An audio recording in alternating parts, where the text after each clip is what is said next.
Hello students, मैं हूं मोहम्मद शाहनवाज और आप लोग देख रहे हैं हमारे चैनल ओरो स्टडी। दोस्तों, आज हम लोग कोऑर्डिनेट ज्योमेट्री को आगे बढ़ाते हुए आज हम लोग रिमार्क्स पढ़ने वाले हैं। कुछ मुख्य इंपॉर्टेंट हम लोग नोट्स के रूप में पढ़ने वाले हैं और ये हम लोगों का कोऑर्डिनेट ज्योमेट्री निर्देशांक ज्यामिति का लास्ट लेक्चर है और आज के बाद हम लोगों का निर्देशांक ज्यामिति कंप्लीट हो जाएगा। ये हम लोगों का लास्ट लेक्चर है। तो चलिए हम लोग चलते हैं। सबसे पहले देखते हैं रिमार्क में क्या क्या इंपॉर्टेंट चीज है। सबसे पहले आप लोगों को याद रखना है कि मूल बिंदु का निर्देशांक जो होता है वो होता है 0,0। क्या होता है याद रखिएगा, दिमाग एकदम शांत रखिएगा, ठीक है। उससे पहले इसको जानने से पहले क्या कीजिएगा, चैनल को सब्सक्राइब कर लीजिए, तब दिमाग में ज्यादा घुसेगा डायरेक्ट, ठीक। चलिए, मूल बिंदु का जो निर्देशांक होता है वो होता है 0,0 होता है। अभी ग्राफ बना के भी बताएंगे, ठीक है, 0,0। और दूसरा नंबर है क्षैतिज रेखा को x अक्ष और ऊर्ध्वाधर रेखा को y अक्ष कहा जाता है। क्या कहा जाता है? y अक्ष कहा जाता है।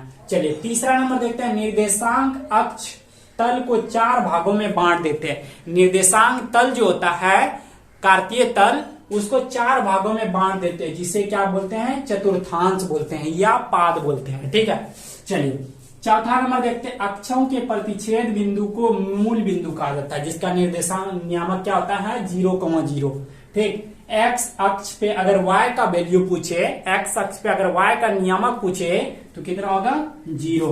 और y अक्ष पे अगर x का नियामक पूछे तो कितना होगा, 0। ये एक दूसरे का विपरीत होता है, ठीक है। x अक्ष का y नियामक 0 होता है, y अक्ष का x नियामक 0 होता है। चलिए हम लोग ग्राफ बनाते हैं यहाँ पे, एक छोटा सा ग्राफ समझने के लिए, ठीक।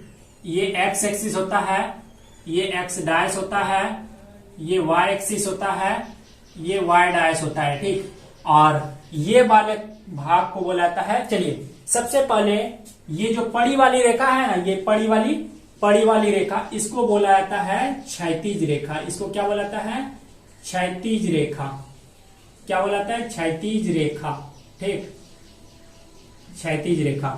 और ये खड़ी वाली रेखा जो है इसको ऊर्ध्वाधर रेखा बोला जाता है। इसको क्या बोला जाता है, ऊर्ध्वाधर रेखा बोला जाता है, ऊर्ध्वाधर, ठीक, ऊर्ध्वाधर रेखा बोला जाता है। और ये दोनों जब एक दूसरे को क्रॉस करती है, काटती है, तो इस बिंदु को बोला जाता है मूल बिंदु, ऑरिजिन पॉइंट, ठीक है। इसको क्या बोला जाता है, मूल बिंदु बोला जाता है, जिसका निर्देशांक क्या होता है, 0,0 होता है। इसका निर्देशांक 0,0। और क्षैतिज रेखा को हॉरिजॉन्टल लाइन बोला जाता है, इसको वर्टिकल लाइन बोला जाता है, ऊर्ध्वाधर रेखा को, ठीक।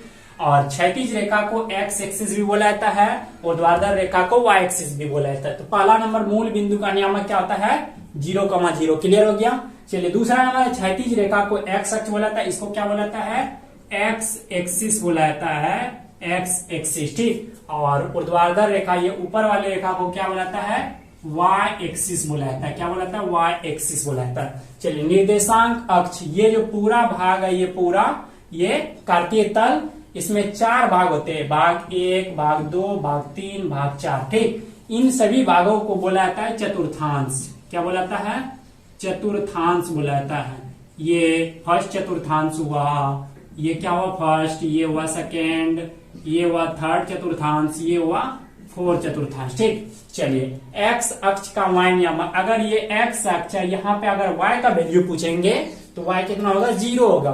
अगर ये y है, यहाँ पे x का वैल्यू पूछेंगे कितना होगा, 0 होगा, ठीक। तो वही लिखे, x अक्ष का y नियामक 0, y अक्ष का x नियामक 0 होता है।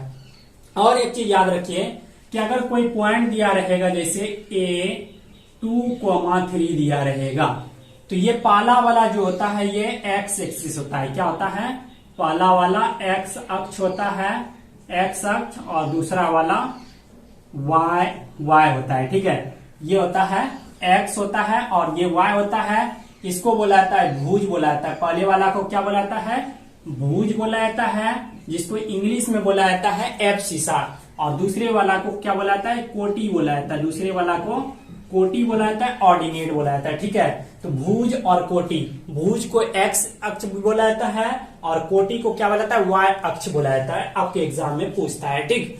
तो ये मोटा मोटी ये था कुछ हम लोगों का रिमार्क, जो कि क्लास 9 के लिए बहुत ही ज्यादा हो गया, ठीक। और पॉइंट तो हम लोग जानते ही है निर्देशित करने के लिए। ये जैसे ग्राफ है, आपको अगर पूछा जाए कि 1,2 का बिंदु कहाँ पे होगा। तो अगर पहला वाला जो है वो x में लेना है, अगर x1 यहाँ पे है, और दूसरा वाला y में लेना है, अगर y पे यहाँ पे है, इसको मिलाएंगे तो ये हो जाएगा 1,2, यहाँ पे पॉइंट निकलेगा। तो उम्मीद है कि आप लोगों ने बहुत ही बेहतरीन ढंग से पढ़े होंगे, और आप अगर भूलेंगे तो पीछे का देखते रहिएगा वीडियो, क्यों पढ़ा हुआ है हम लोगों का यहाँ पे समाप्त हो चुका है फाइनली। पूरा कोऑर्डिनेट ज्योमेट्री हम लोग क्लास 9th में जितना पढ़ना था हम लोग पढ़ चुके हैं। अब रही बात कोऑर्डिनेट ज्योमेट्री, आपका साथ नहीं छोड़ेगा, 10th में काम आएगा। 10th में और आगे पढ़ना होगा डिटेल में, जब 10th में आएंगे तो हम ही पढ़ाएंगे, टेंशन नहीं लेना है, ठीक। और आगे जाइएगा तो वहां 2D 3D में बटेगा, फिर और आगे जाइएगा तो वहां भी बटेगा, ठीक है। तो मोटा मोटी 9th के लिए ये था, और आपको कैसा लगा वीडियो फीडबैक दीजिएगा नीचे। और अगला जो हम लोगों का चैप्टर्स होने वाला है 4th number chapters, 3rd number तो कंप्लीट हो गया, 4th नंबर चैप्टर वो होगा 2 चर वाले रैखिक समीकरण। इसको आप लोग रिवाइज करके रखिएगा, पढ़ के रखिएगा बुक्स, एनसीईआरटी बुक, ठीक है। उसके बाद हम धीरे धीरे पढ़ाने की कोशिश करेंगे, आपको बेस्ट देने का प्रयास करेंगे हमेशा। बस आपकी सपोर्ट की जरूरत है, आप सपोर्ट कीजिए, जितना लेना है मेहनत लीजिए, आपके लिए मैं करने का तैयार हूं। तो चलिए फिर मिलते हैं इसी उत्साह और उमंग के साथ। अपना प्यार बनाइए रखिएगा, और इस ओरो स्टडी चैनल को ज्यादा से ज्यादा शेयर करने का कोशिश कीजिएगा। Bye bye.